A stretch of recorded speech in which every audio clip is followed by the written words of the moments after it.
আবু সাইদ হত্যা মামলার সাক্ষী দিতে গিয়ে আন্তর্জাতিক অপরাধ ট্রাইব্যুনালে নিজের উপর এবং তার সহযোদ্ধাদেরকে যে নির্মম নির্যাতন করা হয়েছিল তার বর্ণনা দিয়েছেন হাসনাত আব্দুল্লাহ। 16 তারিখ যখন সারা বাংলাদেশে স্বতঃস্ফূর্তভাবে বিক্ষোভ মিছিল হয়, সেই বিক্ষোভ মিছিলে রংপুরে আবু সাইদকে ক্যাম্পাস কম্পাউন্ডে গুলি করে হত্যা করা হয়। জুলাই গণঅভ্যুত্থানের সময় গত বছরের 17 জুলাই রাজধানীর সায়েন্স ল্যাব এলাকায় মামার বাসা থেকে সমন্বয়ক হাসনাত আব্দুল্লাহকে তুলে নেওয়া হয়েছিল। হাসনাতের সঙ্গে আরেক সমন্বয়ক সার্জিস আলমকেও একই বাসা থেকে তুলে নিয়েছিল ডিজিএফআই। মঙ্গলবার আন্তর্জাতিক অপরাধ ট্রাইব্যুনালে জবানবন্দিতে একথা বলেন হাসনাত আব্দুল্লাহ। আমাদেরকে বাসা থেকে তুলে নিয়ে গিয়ে পদ্মাতে মিটিং করানোর চেষ্টা করে এবং সেটি আমরা প্রত্যাখ্যান করি। 2024 সালের 17 জুলাই রাত 2:30টা পর্যন্ত তাদের জিজ্ঞাসাবাদ করা হয় বলে জানান হাসনাত আব্দুল্লাহ। গণঅভ্যুত্থানের প্রথম শহীদ রংপুরের বেগম রোকেয়া বিশ্ববিদ্যালয়ের শিক্ষার্থী আবু সাইদ হত্যায় সংগঠিত মানবতা বিরোধী অপরাধের মামলার 22তম সাক্ষী হিসেবে জাতীয় নাগরিক পার্টির দক্ষিণাঞ্চলের মুখ্য সংগঠক হাসনাত আব্দুল্লাহ জবানবন্দি প্রদান করেন। আবু সাইদ হত্যা মামলার পটভূমি সাক্ষ্য হিসেবে আজকে আমি আইসিটি ট্রাইব্যুনালে এসেছি। 18 সালের কোটা সংস্কার আন্দোলনের প্রেক্ষাপট থেকে শুরু করে আমরা 24-এর কোটা সংস্কার আন্দোলন, সেটি পরবর্তীতে বৈষম্য বিরোধী ছাত্র আন্দোলনের নেতৃত্বে গণঅভ্যুত্থানে কিভাবে যায়। হাসনাত আব্দুল্লাহ বলেন, গত বছরের 17 জুলাই রাজধানীর সায়েন্স ল্যাবরেটরি এলাকায় তিনি তার মামার বাসায় যান। হল বন্ধ থাকায় সমন্বয়ক সার্জিস আলমও ওই বাসায় যান। সেদিন রাতে তার মামার বাসা থেকে তাকে ও সার্জিসকে উঠিয়ে নিয়ে যায় ডিজিএফআই। তারা যেতে অস্বীকৃতি জানালে পরিবার সহ তাদের ক্ষতি করার হুমকি দেওয়া হয়। সারা রাত ভোর ব্যাপী আমাদেরকে জিজ্ঞাসাবাদ করা হয়, আমাদেরকে চাপ প্রয়োগ করা হয়, পরিবারকে জিম্মি করা হয়, যার যা স্থানীয়ভাবে ছাত্রলীগ দিয়ে পরিবারকে হেনস্থা করা হয় এবং আমাদেরকে মিটিং এর জন্য আমরা বসি, সেটির জন্য আমাদের চাপ প্রয়োগ করা হয়। জবানবন্দিতে হাসনাত আব্দুল্লাহ আরো বলেন, 17 জুলাই রাতে তাদের রাষ্ট্রীয় অতিথি ভবন পদ্মায় নেওয়া হয়। তাদের নিয়ে যাওয়ার 30 মিনিটের মধ্যে সেখানে তৎকালীন 3 মন্ত্রী আনিসুল হক, মোহাম্মদ এ আরাফাত ও মহিবুল হাসান চৌধুরী নওফেল পদ্মায় ঢোকেন।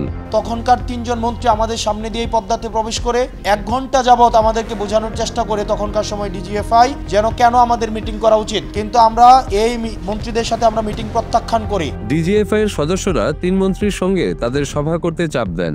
1 ঘন্টার বেশি সময় নানাবিধ প্রলোভন, ভীতি ও চাপ দিয়ে শুধু সভা করতে বলেন।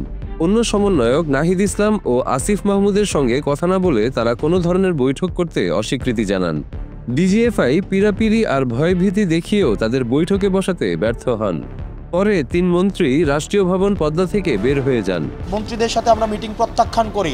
1 ঘন্টা পর আমাদের সামনে দিয়েই 3 জন মন্ত্রী বের হয়ে যায়, অর্থাৎ আমরা কোনো মিটিং করি নাই। বৈঠক না করায় তাদের উপর ডিজিএফআই ক্ষুব্ধ হয় উল্লেখ করে জবানবন্দিতে হাসনাত আব্দুল্লাহ বলেন, ডিজিএফআই তাদের বাসায় ফেরত না দিয়ে সেদিন রাতে মৎস্য ভবন ও আন্তর্জাতিক মাতৃভাষা ইনস্টিটিউটের মাঝামাঝি জায়গায় সেফ হাউস নামে একটি গোপন স্থানে নিয়ে যায়। তাদের যে বাড়িতে জিজ্ঞাসাবাদ করা হচ্ছিল তা বাইরে থেকে একটি পরিত্যক্ত বাড়ি মনে হলেও ভেতরে ছিল আধুনিক সরঞ্জামে সজ্জিত। মিটিং করাতে ব্যর্থ হয়ে আমাদেরকে মৎস্য ভবন এবং আন্তর্জাতিক মাতৃভাষা ইনস্টিটিউটের মাঝে একটা ঘর আছে, বাইরে থেকে মনে হয় যে এটা পরিত্যক্ত, কিন্তু ভিতরে আধুনিক ব্যবস্থাপনা সবই রয়েছে, যেটাকে আইন শৃঙ্খলা রক্ষাকারী বাহিনীদের ভাষায়, এজেন্সির ভাষায় সেফ হাউস নামে ডাকা হয়। জবানবন্দিতে হাসনাত আব্দুল্লাহ আরো বলেন, গত বছরের 18 জুলাই ফজরের আজানের সময় ডিজিএফআই এর একজন সেনা কর্মকর্তা হুমকি দিয়ে তাকে বলেন, তিনি 2023 সালের 28 নভেম্বর বিএনপির লাখো জনতার সমাবেশ 10 মিনিটে নস্যাৎ করে দিয়েছিলেন। তাদের আন্দোলনও একইভাবে নষ্ট করতে তার সময় লাগবে না।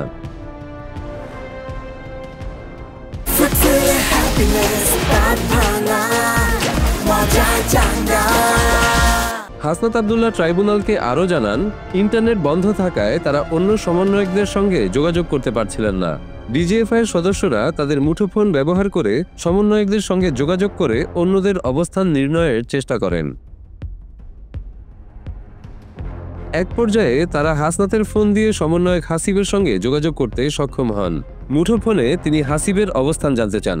হাসিব জানান তিনি চানখারপুল এলাকায় আন্দোলনরত অবস্থায় আছেন। ডিজিএফআই তাকে চানখারপুল থেকে তুলে আনে এবং তাদের সঙ্গে আটকে রাখে। সেদিন আমাদের ফোন থেকে বিভিন্ন সমন্বয়কদেরকে ফোন দিয়ে তাদেরকে ধরে আনা হয়, হাসিবকে ধরে আনা হয়, আমার ফোন থেকে ফোন দিয়ে হাসিবকে সেদিন উঠিয়ে নিয়ে আসা হয়। সেখানে তাদের নানাভাবে শারীরিক ও মানসিক নির্যাতন করা হয়। সমন্বয়ক হাসিব মাদ্রাসা ছাত্র হওয়ায় এবং খুব সম্ভবত তার বোন মাদ্রাসার ছাত্রী ছিলেন বলে তাকে শিবির ট্যাগ দিয়ে নির্মমভাবে নির্যাতন করা হয়। হাসনাতের ফোন দিয়ে হাসিবের অবস্থান নির্ণয় করায় তার মধ্যে প্রচণ্ড অপরাধবোধ কাজ করে, কারণ হাসিবকে নির্মমভাবে নির্যাতন করা হয়েছিল। আবু সাইদ হত্যা মামলায় বিশ্ববিদ্যালয়টির সাবেক উপাচার্য মোহাম্মদ হাসিবুর রশিদ সহ ৩০ জন আসামি। সাবেক উপাচার্য সহ ২৪ আসামি পলাতক, অন্য ৬ আসামি কারাগারে আছেন।